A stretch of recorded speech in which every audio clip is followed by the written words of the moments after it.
internet maydonini odamlar muboh maydoniga aylantirib olishyapti. G'iybatga muboh, ig'voga muboh, muhokamaga muboh, josuslikka muboh, so'kishga muboh, la'natga, hukm tahkimga muboh maydoni qilib olishdi. Internet maydoni hech qachon bu narsalarga muboh bo'lmaydi.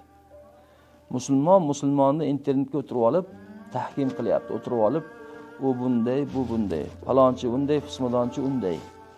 U bor-ku, uni bo'lyapti. O'zimiz bilgan odamlar shu ishni qilyapti.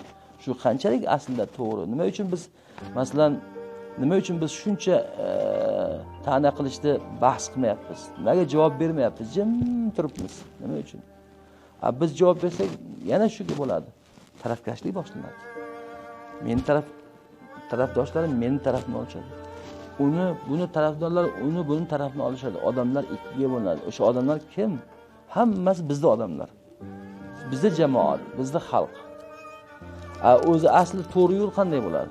To'g'ri yo'l musulmondagi haqqi, uning xatosini, gunohini borib yolg'iz o'ziga 3 martagacha aytish kerak.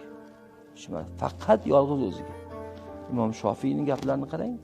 Agar sen mening xatoyimni o'zimga aytsang, aslahani. Agar meni odamlar oldida aytsang, unda meni sharmanda qilgan bo'lasan. O'zimga aytsang, meni isloh qilgan bo'lasan. Lekin odamlar oldida aytsang dedilar, meni sharmanda qilgan bo'lasan dedilar. Musulmonni sharmanda qilish izzay mo'min harom emas-ku. Bizning ishimiz birovga xatosini ko'rdikmi, uni internetga chiqib olib, uni tahkim qilish emas. Uning borib o'ziga gapirish. 3 martagacha. 3 martadan keyin qilmadi, undan keyin chiqib internetda tahkim qilamizmi? Yo'q. Undan keyin uni o'z holiga qo'yamiz. Undan keyin bizning vakolatimiz yo'q. Bu narsa samasut bo'ladi. 3 martagacha o'zi-ku hech kim borib yolg'iz gapirmayapti.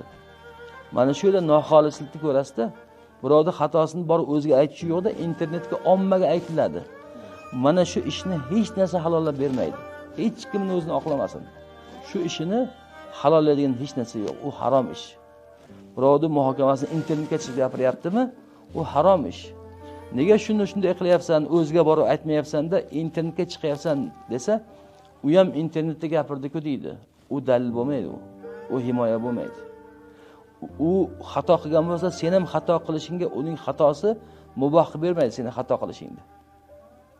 Birovning xato qilishi seni ham xato qilishingni mubohlamaydi. Hech qachon 3 martadan keyin endi u yog'iga o'ta olmaymiz. Faqat qarindosh bo'lsa 3 marta degan adat yo'q.